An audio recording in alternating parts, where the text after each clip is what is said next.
Month 6 in the time of the Eternal, Month 9, Day 13, 2023.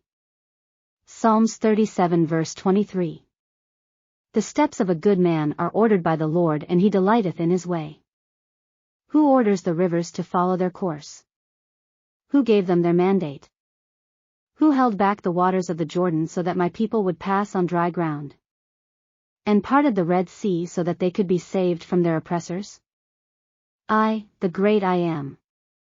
If this is my power, and even more than what your ancestors saw, why do you not trust me, and you go after your own ways and do not remember to follow mine?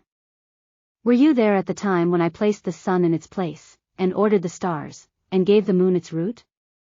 Can your minds, which are finite, be able to understand such power? Verily, verily, I say to you, you will not understand it, unless I reveal it to you. Therefore, who teaches the Almighty and gives orders to the Holy One of Israel? The winds obey me, and the sea, by my voice, gets silent. Food arises from my thought and materializes. And the water, in the same way.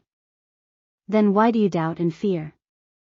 Why is your heart grieved and your mind unable to find peace? This happens because you do not have faith, because yourself is supreme in you. You cling to what is worthless, and you reject the pearl of great price. And this disturbs your souls. Your decisions are incomplete in following my plan and my will for you. And this afflicts your spirit. Therefore, you have the ability to decide to listen to the right voice, and go down the right path. Fight while there is still time.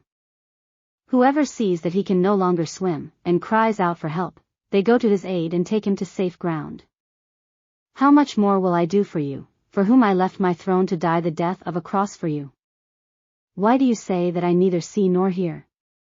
Do you give the commands to the air to enter your nostrils and command your heart to beat? Can by sowing the good seed, trusting that this will germinate, can you make it germinate for yourself? You go to bed making plans for when you get up, but do you know if this will be the case? Then you will have a little more confidence. But your faith is not even like a mustard seed. You trust that you will get up and do all your plans that you have drawn up, but your trust vain and your being is disturbed if something does not go according to what you have thought. Such is the path of those who do not know my greatness and do not put their entire life in the Almighty. He who doubts recognizes that his spirit is receiving clear instructions from the Holy Spirit and he is resisting them, and he does not subject his body to them. This one is left without peace. His spirit becomes sad and creates discontent, because self-deception creates this. Then, if this continues, resentment sets in. And this turns into hatred. And this destructive feeling clouds the mind and heart, causing the death of his guest, or whoever is close to this one.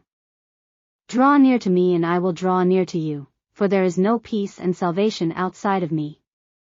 If you do not draw near to me, the evil one will draw near to you, and strife, contentions, bitterness and destruction will make way in you. I walked a path crossing unimaginable limits so that you could have hope of salvation.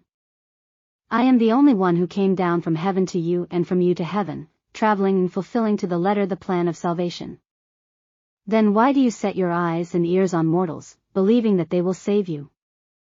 Certainly, your essence is twisted because evil still lives within you. But you have everything to be able to overcome in me. Remember Elijah. He exclaimed, "As the Lord lives, in whose presence I am." Elijah, a mortal man like you, in the world of sin as you are, walked with me night and day. He went where I sent him and he did not go where I did not send him. He talked about mine and not his. He believed in me and walked continually talking to me and meditating on my words. Mortal like you, he sought my spiritual sphere day after day, moment after moment. Away, in my nature, he meditated on my words and sought me in continuous prayer. Through his mouth I spoke when he pronounced, "As the Lord lives, in whose presence I stand, there will be no rain or dew in these years except by my word." I gave him, through his faith and trust in me, the key to heaven. We forged a great friendship and he obeyed everything I told him. By his word and trust in me I sent fire down from heaven. Elijah had a glimpse of my power and fully trusted in it. He, Elijah, honored my name before men. There, on Mount Carmel, he gave evidence to the unbelievers that he was resolutely on my side. He knew my name and called me by it, and this, in prayer and supplication for the people. Because of love to them he asked, "Let it be revealed today that you are the God of Israel and that I am your servant and that by your command I have done all these things. Answer me, O Jehovah, so that this people may recognize that you, O Jehovah, are God and that you turn their hearts to you." After this prayer, my fire descended and consumed everything, even the dust and the ditches.